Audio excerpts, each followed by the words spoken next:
कहता है मौर्य साम्राज्य? आइए चर्चा करते हैं। लिखिए,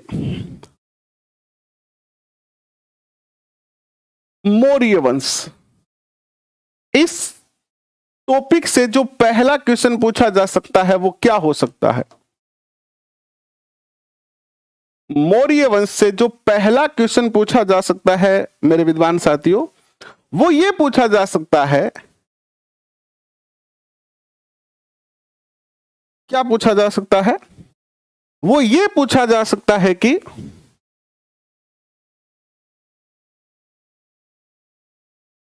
मौर्य साम्राज्य, और इससे जो पहला क्वेश्चन पूछा जा सकता है वो ये पूछा जा सकता है कि किसने या कहां से हमें ये जानकारी मिलती है कि मौर्य वंश के जो शासक थे या मौर्य वंश जो था वो शूद्र है। शूद्र, ब्राह्मण, वैश्य, ब्राह्मण, क्षत्रिय, वैश्य और शूद्र, 4 वर्ण है। तो किसने ये कहा कि मौर्य जो थे, मौर्य वंश जो था वो शूद्र था, या मौर्य वंश के जो शासक थे वो शूद्र थे? पहला क्वेश्चन आपसे पूछा जा सकता है। तो लिखेंगे, ब्राह्मण साहित्य, ब्राह्मण साहित्य के अनुसार, ब्राह्मण साहित्य के अनुसार मौर्य क्या थे? शूद्र थे। मौर्य जो थे वो क्या थे?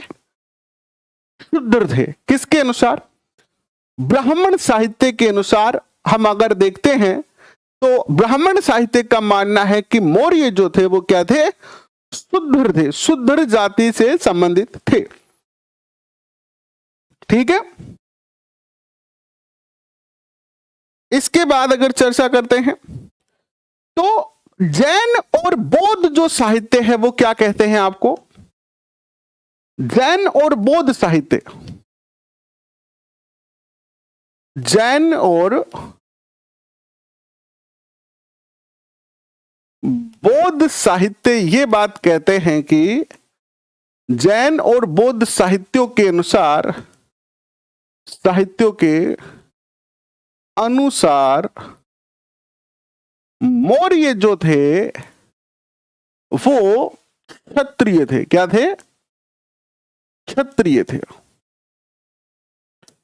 क्वेश्चन ऐसे पूछे जाएंगे आपसे कि कौन से साहित्य अवशेष हमें यह कहते हैं कि मौर्य वंश के जो शासक थे वो क्षत्रिय थे? ठीक है, ठीक है ना?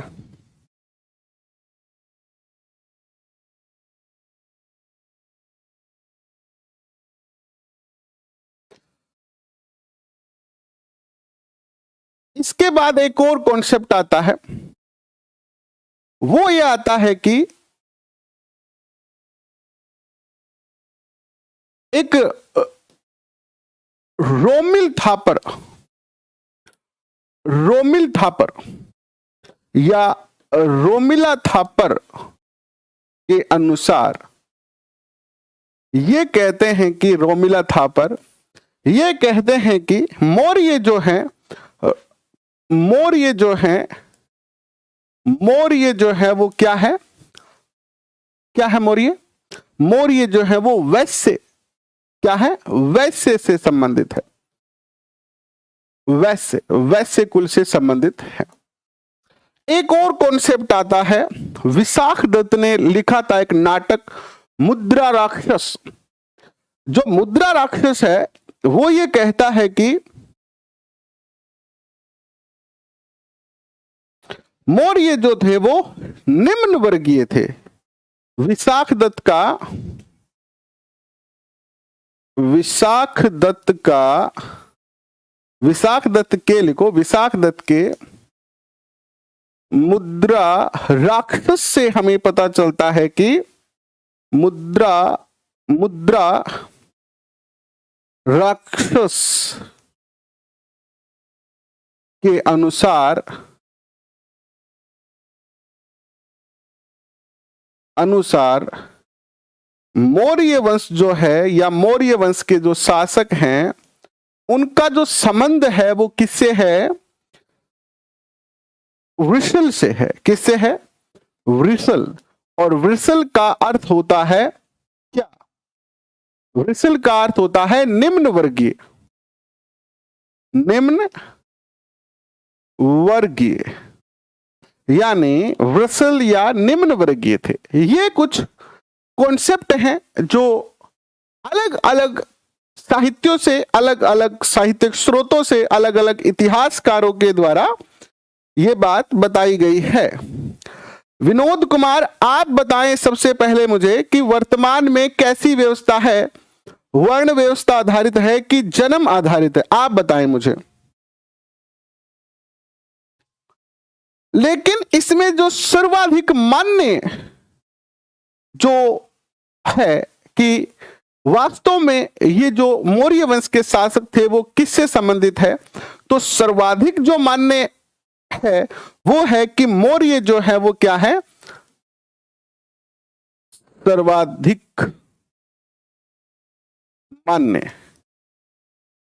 मौर्य क्या है? क्षत्रिय है। क्या है? मौर्य क्षत्रिय वंश के हैं। किससे हैं? क्षत्रिय वंश से संबंध रखते हैं। देखिए, वर्ण व्यवस्था की अगर चर्चा करते हैं विद्वान साथियों की वर्तमान में जो वर्ण व्यवस्था है वो कैसी है, तो इसको समझने के लिए बहुत सारी चीजें समझनी पड़ेगी। आज हमारा समाज जो है वो 3 वर्गों में बटा हुआ है। एक है उच्च वर्ग, एक है मध्यम वर्ग और एक है निम्न वर्ग। अगर आप आज के समय में वर्ण व्यवस्था की चर्चा करते हो, हालांकि संबंध टॉपिक से नहीं है इसका, लेकिन फिर भी समझ लो कि अगर आज के संदर्भ में वर्ण व्यवस्था की अगर हम चर्चा करते हैं कि आज वर्ण व्यवस्था कैसी है, जाति व्यवस्था कैसी है, तो आप समझने का प्रयत्न करना और आपको बड़ा आश्चर्य होगा।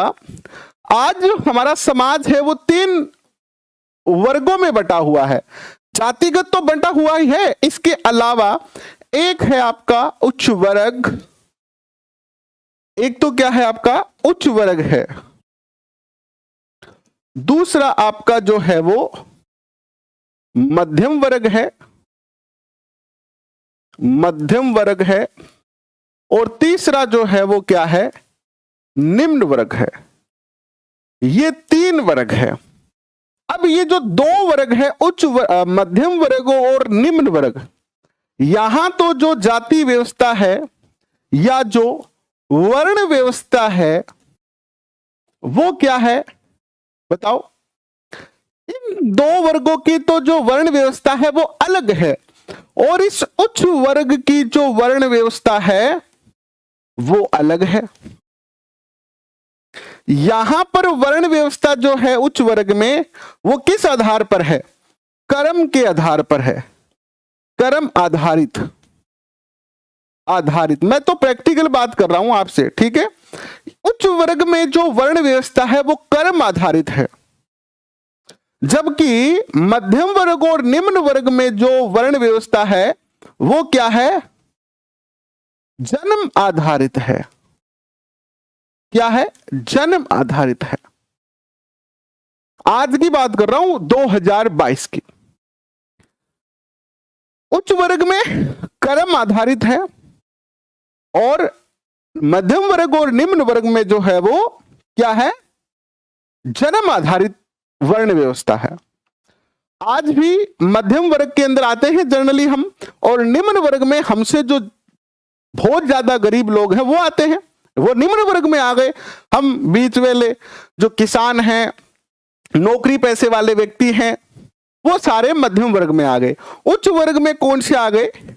जो बड़े लोग हैं, पैसे वाले लोग हैं, जो करोड़ों में खेलते हैं, वो वाले उच्च वर्ग में आ गए।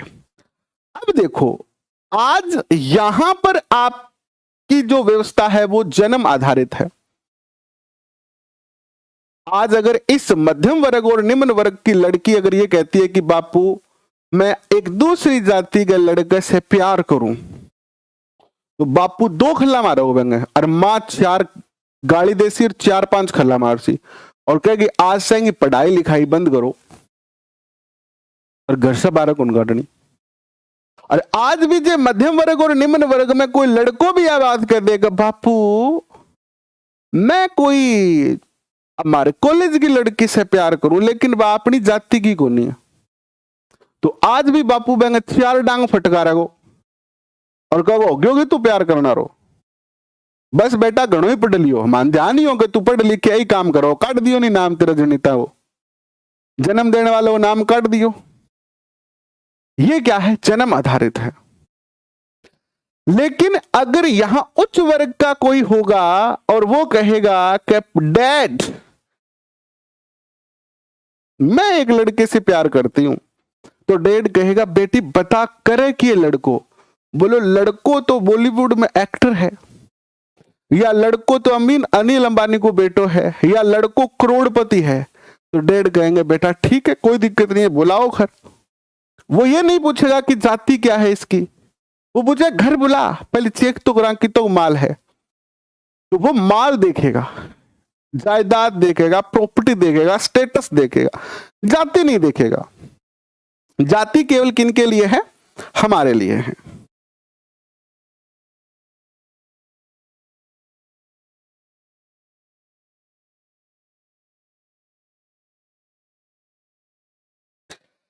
देखो विनोद, शायद तुम सोशल मीडिया पर बहुत ज्यादा एक्टिव हो इसलिए ऐसी बातें कर रहे हो।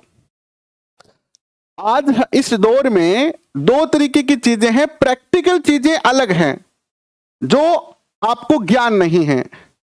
अगर आपको सोशल मीडिया से बहुत ज्यादा ज्ञान मिलता है, और सोशल मीडिया का जो ज्ञान है ना वो पीवड़े सांप की बाती है। आज आप 4 बजे वाली क्लास में एक सांप पढ़ी हो, पीवड़ो सांप।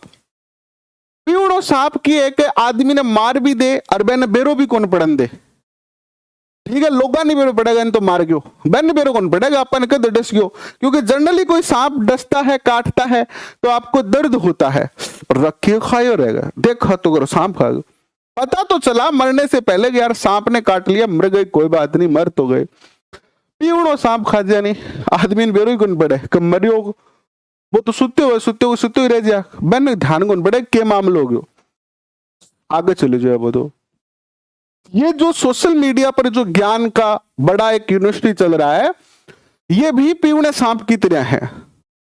यहां पर जो बातें होती है उनमें 99.99% झूठी बातें होती है जिनका वास्तविकता से कोई लेना देना नहीं है।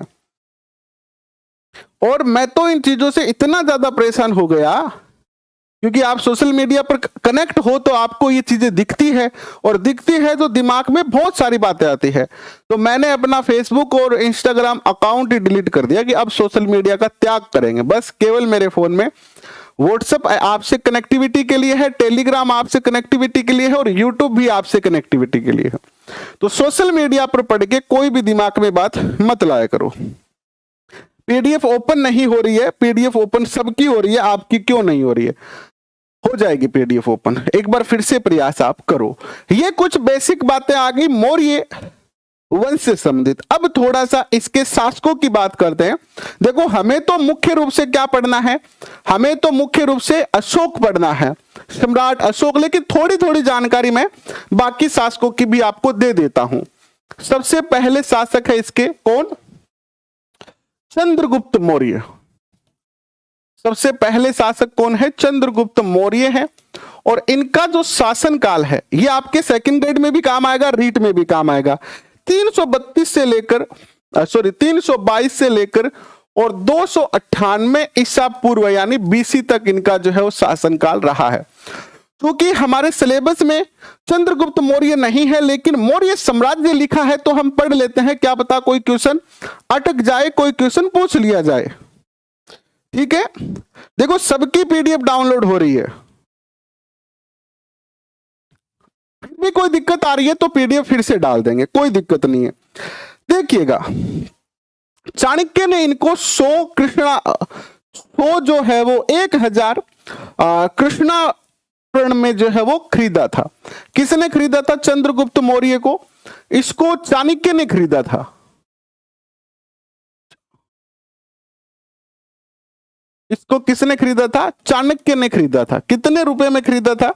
उस टाइम की जो मुद्रा थी, चाणक्य ने इन्हें 1000 कांस्यापण में खरीदा था, में खरीदा। और खरीद कर इनको घनानंद नामक एक शासक था जिन्होंने चाणक्य का अपमान किया। तो अपने अपमान का बदला लेने के लिए इन्होंने क्या किया? चंद्रगुप्त मौर्य को तैयार किया एज ए योद्धा। और इनको शिक्षा मिली चंद्रगुप्त को तक्षशिला से। कहां से शिक्षा मिली है? तक्षशिला से इनको शिक्षा मिली है, तक्षशिला से। ठीक है, तक्षशिला, यहां से इनको शिक्षा मिलती है। और यूनानी इतिहासकारों ने इन्हें सेंड्रोकट्स और एंड्रोकट्स के रूप में उल्लेखित कहा है। यानी यूनानी जो इतिहासकार है, यूनानी इतिहास में जो है वो चंद्रगुप्त मौर्य को क्या कहा गया है? सेंड्रोकट्स कहा गया है। सेंड्रोकोट्स, ठीक है। एक तो शब्द इनके लिए सेंड्रोकोट्स उपयोग हुआ है, एक और शब्द इनके लिए प्रयोग हुआ है जो क्या है? एंड्रोकोट्स। ये दो शब्द हैं जो इनके लिए प्रयोग किए गए हैं। किनके द्वारा?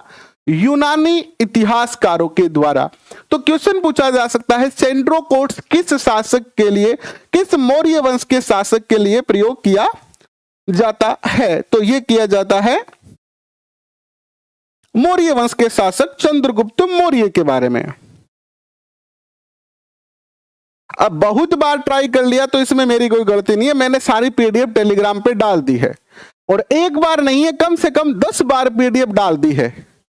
और सबकी पीडीएफ हो रही है, आपकी क्यों नहीं हो रही है? आप अपने ऐप को एक बार फिर से चेक करें कि क्या दिक्कत आ रही है। मेरी तरफ से कोई दिक्कत नहीं है, ठीक है। 305 ईसा पूर्व, 305 ईसा पूर्व जो है वो क्या किया? सिकंदर के सेनापति थे सेल्यूकस निकेटर। कौन है? 305 ईसा पूर्व सिकंदर के सेनापति। कौन है सिकंदर के सेनापति? सिकंदर के सेनापति है कौन? तो ये है आपके सेल्यूकस निकेटर।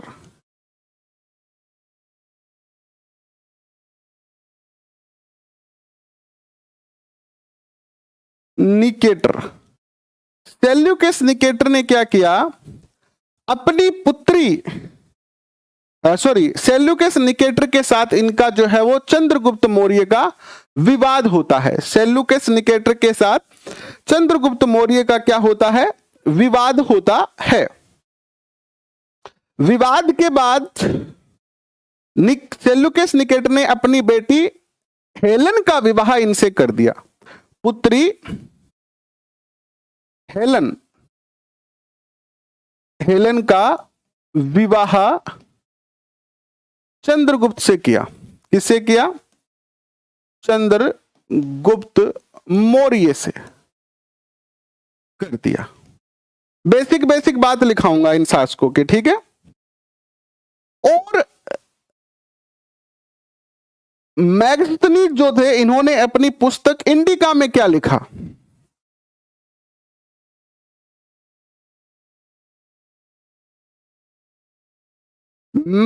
मैगस्थनीज ने अपनी पुस्तक इंडिका में लिखा कि इनके पास इनके पास जो है वो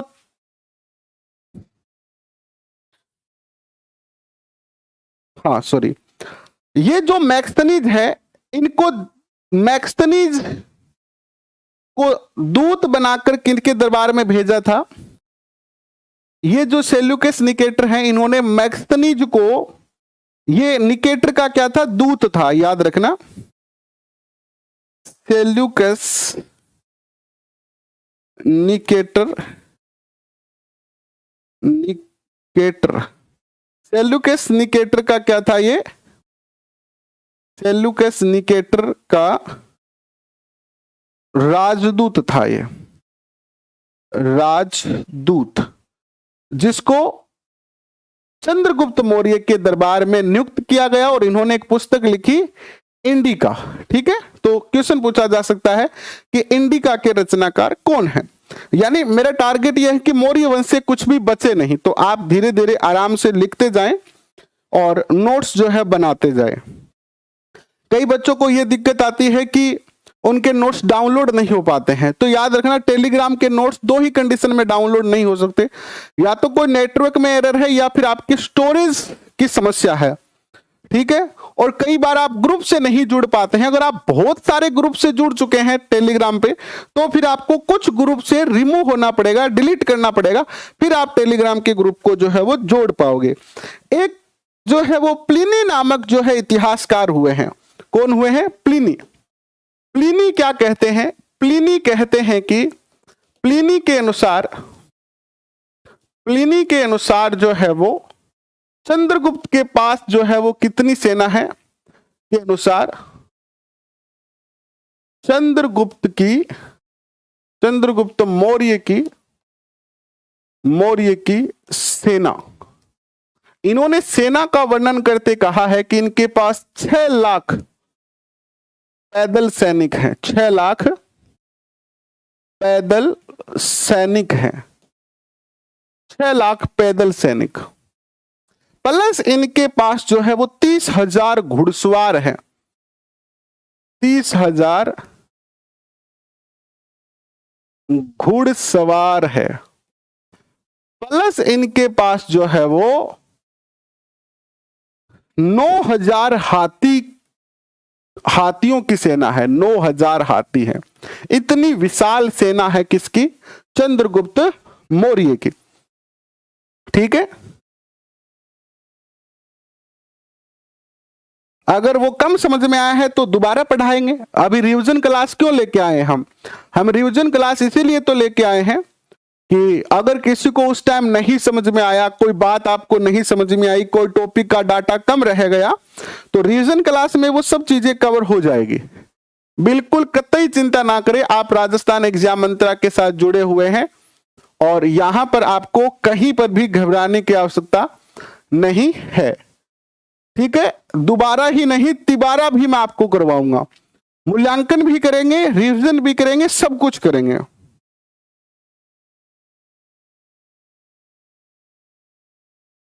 जो नहीं हो रही है कोई बात नहीं है, अगर कुछ भी नहीं हो रहा है तब तो आपके फोन में दिक्कत है। एक आदि 2 3 5 पीडीएफ नहीं हो रही है तो एक अलग बात है।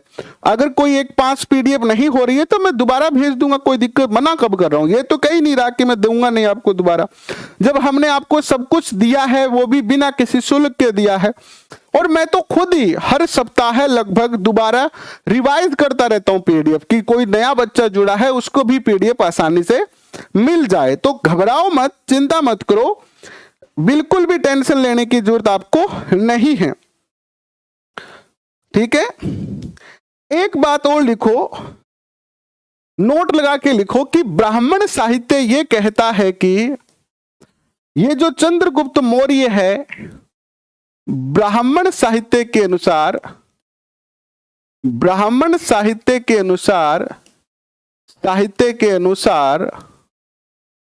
ये जो चंद्रगुप्त है, चंद्रगुप्त जो है एक मूरा नामक स्त्री का पुत्र है।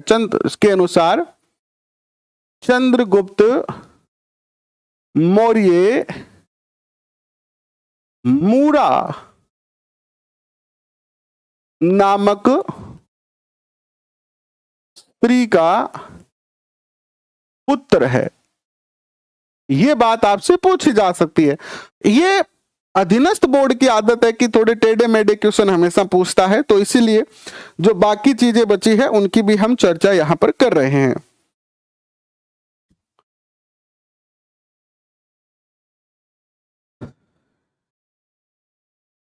चंद्रगुप्त मौर्य जो है, इन्होंने निकेटर को कितने 500 हाथी दिए थे, याद रखना। चंद्रगुप्त मौर्य ने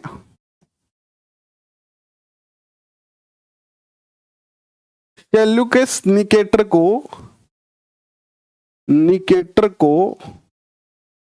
500 हाथी दिए। उसकी बेटी से विवाह करने के बाद 500 हाथी दिए, 500 हाथी दिए।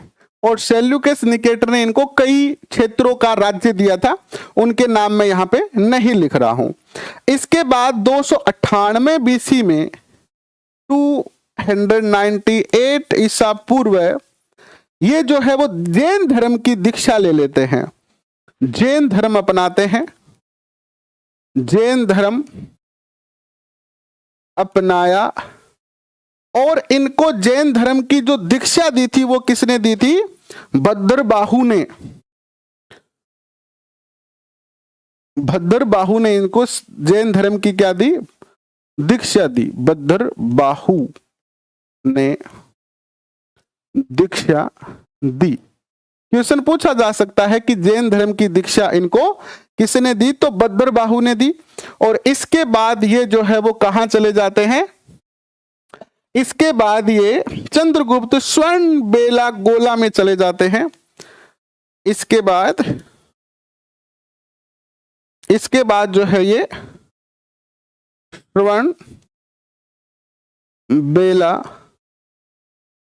गोला, ये एक स्थान है दक्षिण भारत में जाकर जैन धर्म में एक प्रथा है। कौन सी प्रथा है? संथारा प्रथा। संथारा प्रथा से अपने प्राण त्याग दिए। यानी इस प्रथा में क्या होता है कि व्यक्ति अन्न छोड़ देता है, खाना पीना छोड़ देता है। अगर आप खाना पीना छोड़ दोगे तो ये शरीर के अंदर कुछ समय तक तो आप में ताकत रहेगी और फिर धीरे धीरे आपकी जो है वो मृत्यु हो जाएगी। तो ये कौन है? चंद्रगुप्त मौर्य हैं। ठीक है। जूनागढ़ शिलालेख एक बात कहता है, इसके बारे में नोट लगा के लिखो। जूनागढ़ शिलालेख के अकॉर्डिंग, शिलालेख के अनुसार चंद्रगुप्त का एक गवर्नर था, यानी चंद्रगुप्त के गवर्नर,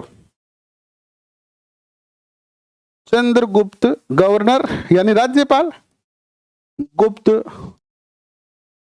मौर्य के गवर्नर ने सुदर्शन झील जो गुजरात में स्थित है, सुदर्शन झील पर बांध बनवाया था। यह बात आप याद रख सकते हो। रख लोगे क्या? समझ में आ रहा है क्या? समझ में आ रहा है कि नहीं आ रहा है बताओ? हाँ, इसे ही सलेंखना विधि भी कहते हैं। इस विधि को ही क्या कहते हैं? सलेंखना विधि कहते हैं। इसे संथारा प्रथा भी कहते हैं, सलेंखना विधि भी कहते हैं। लिख लीजिए, इसी का नाम है सलेंखना विधि।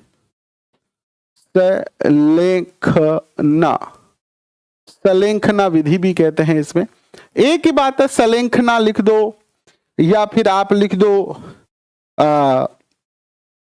संथारा लिख दो, सलेखना लिख दो, एक ही बात है।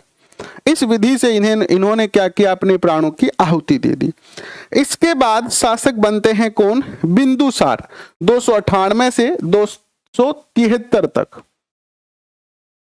नेक्स्ट जो शासक है वो कौन है? बिंदुसार। 298 BC to 273 BC. इनके काल की कुछ महत्वपूर्ण घटना लिख लेते हैं। हालांकि हमारे सिलेबस में तो केवल सम्राट अशोक के बारे में कहा गया है, लेकिन चूंकि अधीनस्थ बोर्ड है तो हम ये मान के चलते हैं कि भैया पता नहीं, मौर्य साम्राज्य लिखा है तो पूछ भी ले, तो इसलिए हम सब कुछ समझने का प्रयत्न यहां से कर रहे हैं। देखिए, यूनानी इतिहासकारों ने इन्हें एमिथ्रोचेटस कहा।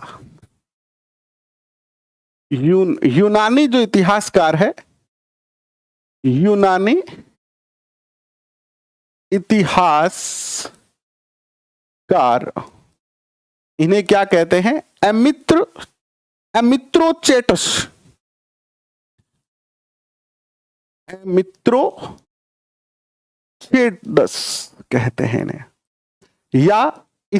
या फिर इसी का एक अन्य नाम लिख सकते हो आप, इसी का अन्य नाम लिख सकते हो एमित्रघात।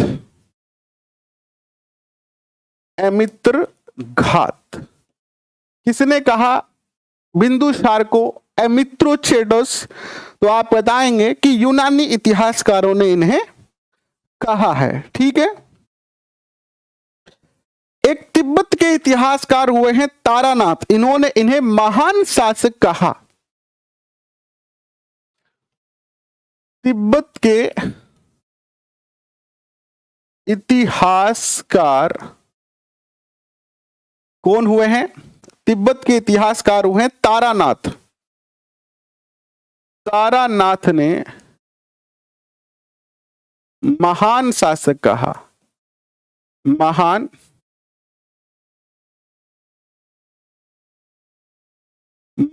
शासक कहा। किसे? बिंदुसार को। ठीक है। इन्होंने जो है वो आजीविक संप्रदाय का ग्रहण किया, आजीवन संप्रदाय के अनुयायी, आजीवक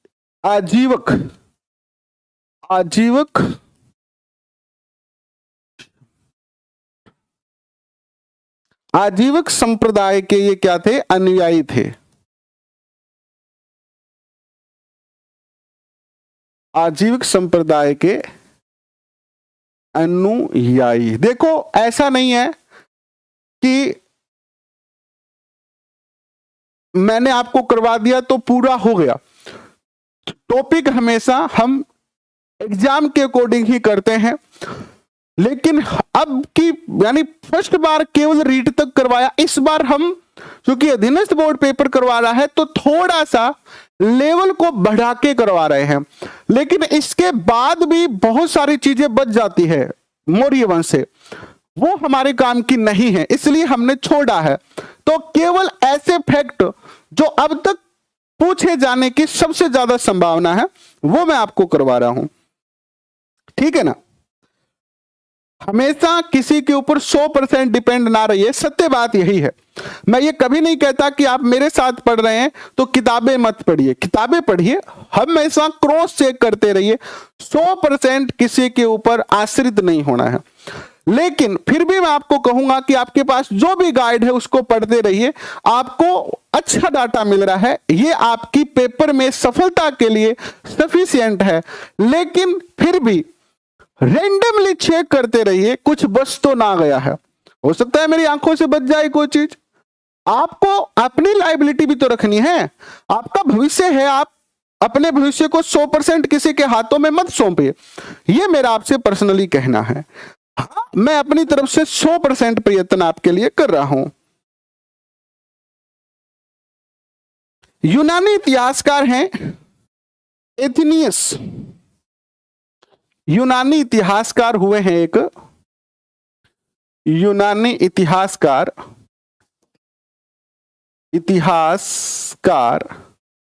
क्या नाम है इनका? एथिनियस।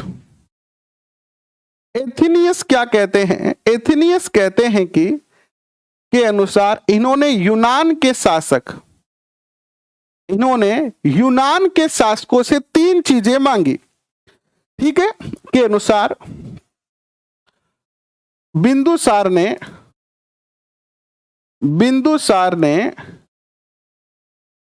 यूनान के शासकों से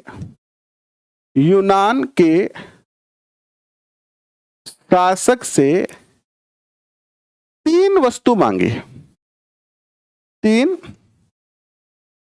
चीजें मांगी। क्या क्या मांगा? एक तो इन्होंने मांगा क्या? अंजीर। अंजीर जिसे कई बुकों में लिखा हुआ है सूखे मेवे, ड्राई फ्रूट, सूखे मेवे।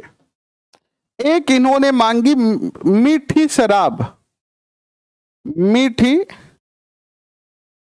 शराब। एक इन्होंने मांगा दार्शनिक, दार्शनिक।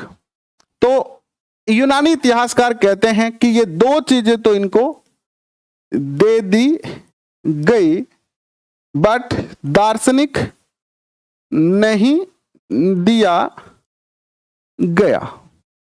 अधीनस्थ बोर्ड क्वेश्चन पूछेगा कि बिंदुसार ने यूनानी शासकों से क्या मांगा? तो 3 चीजें मांगी, इसमें से क्या चीज दे दी गई थी? शराब और अंजीर दे दिए गए थे, लेकिन क्या नहीं दिया गया था?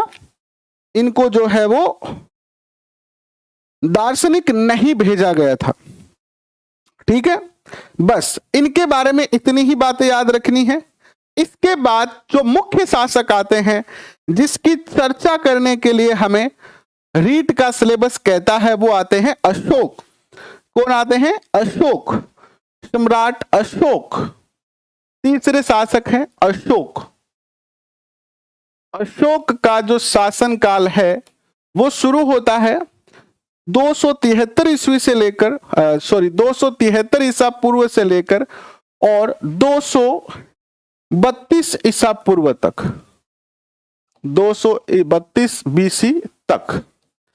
अशोक के काल पर हमें थोड़ा सा ज्यादा ध्यान केंद्रित करना है, क्योंकि बिंदुसार और चंद्रगुप्त मौर्य से क्वेश्चन पूछे जाए ना भी पूछे जाए, लेकिन अशोक से निश्चित तौर पर क्वेश्चन पूछे जाने हैं। इसलिए अशोक पर भी हमें किस पर ज्यादा चर्चा करनी है? अशोक ने जो धम्म नीति अपनाई उस पर हमें चर्चा ज्यादा करनी है। उसके बाद हमें इनकी प्रशासनिक और सैनिक व्यवस्था की चर्चा जो है वो करनी है। तो देखिए, अशोक का राज्याभिषेक हुआ 269 बीसी में। राज्याभिषेक, राज्याभिषेक 269 बीसी में हुआ। ठीक है, अशोक को अपने भाइयों के साथ 4 वर्ष तक उत्तराधिकार का संघर्ष करना पड़ा। नोट लगा के लिख दो, 4 वर्ष भाइयों के साथ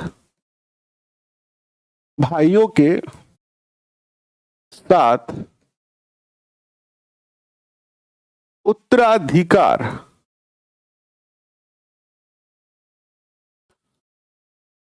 संघर्ष। तो 69 से लेकर 73 तक 4 वर्ष हो गए इनको। ठीक है, इनकी जो माता थी उनका नाम था सुभद्रांगी, या भीमा भी लिखा गया है कई जगह।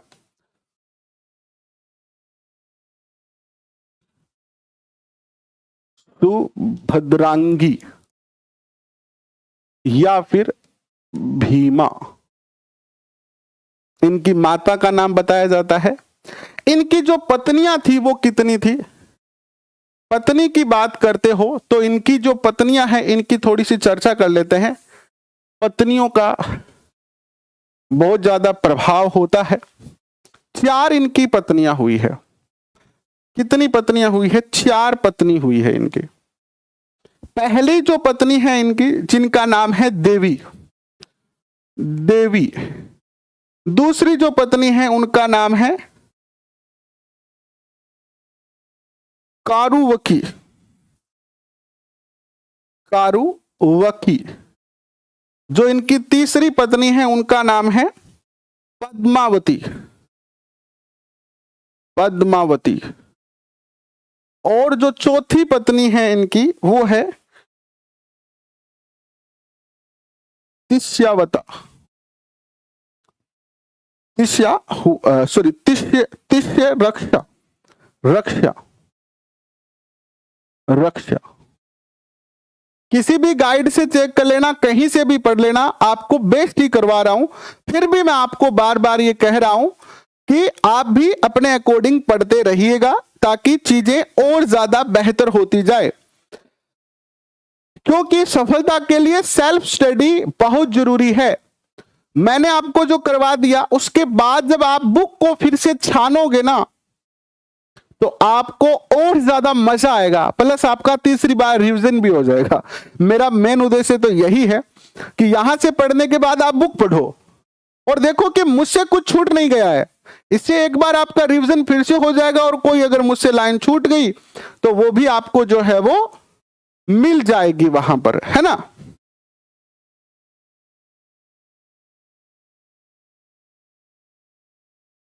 इसके बाद अगर चर्चा करते हैं तो इनकी जो पहली पत्नी है देवी, इनसे इनको एक पुत्र और एक पुत्री प्राप्त होती है। पुत्र का जो नाम है वो क्या है, महेंद्र, महेंद्र। और पुत्री का नाम है संघमित्रा, है ना, जैसे लगता है कोई पंजाबी नाम है, संघमित्रा, संघमित्रा। इन दोनों ने क्या किया था, बौद्ध धर्म का श्रीलंका में प्रचार किया था। श्रीलंका में बौद्ध धर्म प्रचार किया, ठीक है। दूसरी जो पत्नी है कारुवकी या कौरुवकी भी कहा गया है, इनसे एक पुत्र होता है जिसका नाम है तीवर, तीवर, तीवर नाम का पुत्र होता है। और तीसरी जो पत्नी है पद्मावती, उससे एक पुत्र होता है कुणाल, एक पुत्र होता है कुणाल, कुणाल। अब यहां एक इंटरेस्टिंग फैक्ट आता है कि जो चौथी पत्नी है उसके कोई भी संतान नहीं है, तो इसने क्या किया, तिस्या रक्षा ने कुणाल की आंखें फुड़वा दी, कुणाल की आंखें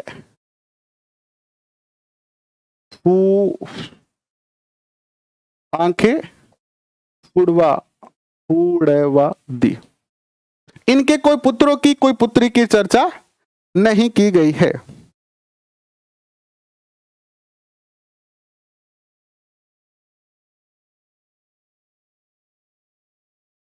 ठीक है। अब अशोक को इस बात पर आ गया गुस्सा, तूने मेरे बेटे की आंखें फुड़वा दी। तो अशोक ने क्या किया, इस चौथी पत्नी को जिंदा जलवा दिया। अशोक ने इसे जिंदा जलवा दिया। जलवा लिखूं कि जला दिया, ऐसे लिखूं, जलवा दिया यानी आग के हवाले कर दिया। अशोक महान ऐसे ही महान नहीं बने, महानता आप में भी आएगी लेकिन एक समय के बाद आएगी। अशोक ने इससे भी बड़े पाप किए थे। 1 लाख लोगों का कत्लेआम करवाया था, 1 लाख लोगों को कत्लेआम करवाया और 1.5 लाख लोगों को युद्धबंदी बनाया था। 1 लाख लोगों को मारना कोई बड़ी बात है क्या, ये कोई छोटी बात है क्या? 1 लाख की बात कर रहा हूं मैं, 1 लाख की, 1 लाख लोगों का कत्लेआम कराया। किसने? अशोक ने। तब जाके उनकी आंखें खुली, कर रहे यार पाओ खेखरवा दियो गए। कई बार हमसे हमारे जीवन में भी होता है ना कि हम कोई डिसीजन ले लेते हैं और डिसीजन लेने के बाद हमें रियलाइज होता है कि यार वो तो गलत काम कर दिया।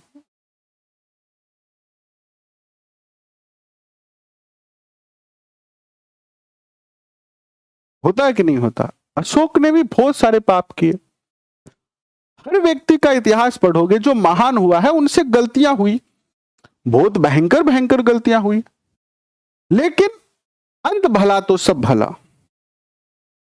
ठीक है। अपने शासनकाल के 8वें वर्ष में इन्होंने कलिंग पर आक्रमण किया। ऐसे क्वेश्चन पूछे जाते हैं।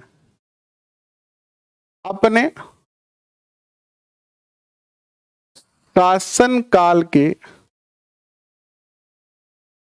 8वें वर्ष में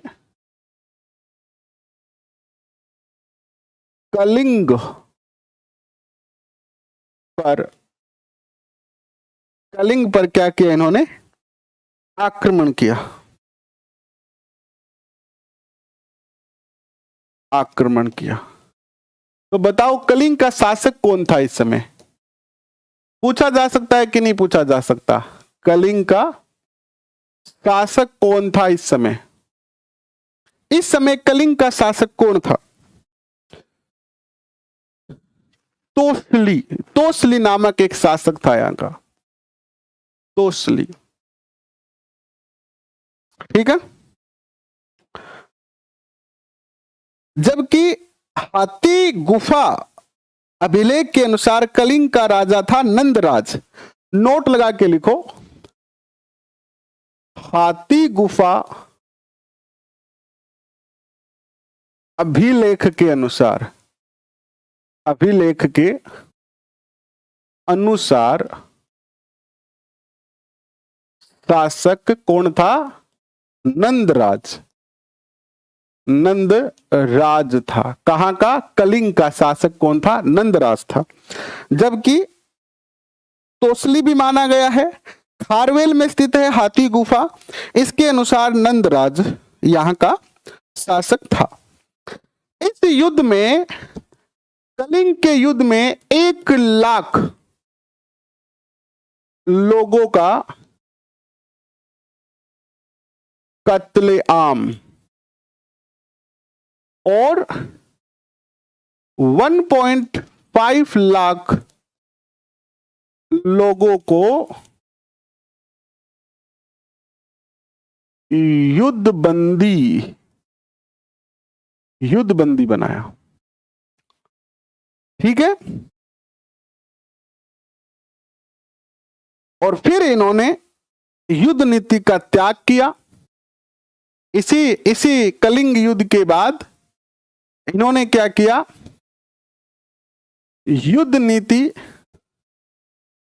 का त्याग कर धर्म नीति अपनाई। ठीक है। या धम्म घोष को अपनाया। ठीक है भाई।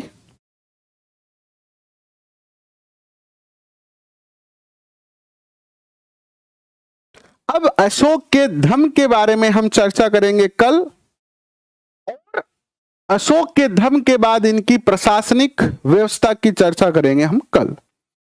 ठीक है। ठीक है। अपने कोई ताकड़ को नहीं, जितो भी पढ़ो, टाइम चाहे ज्यादा लग जाओ, लेकिन पढ़ने के बाद या मन में तो आनी चाहिए खुशी, और बैठे से अगर क्वेश्चन बने तो वो छूट नहीं जाना चाहिए पेपर में। तो आपा ए टॉपिक ने काल पूरा करांगा। ठीक है। अभी के लिए बहुत बहुत धन्यवाद। सगड़ा लोग आया ए खातिर थारो बहुत बहुत धन्यवाद। तो मिला फिर काल, तब तक के लिए पढ़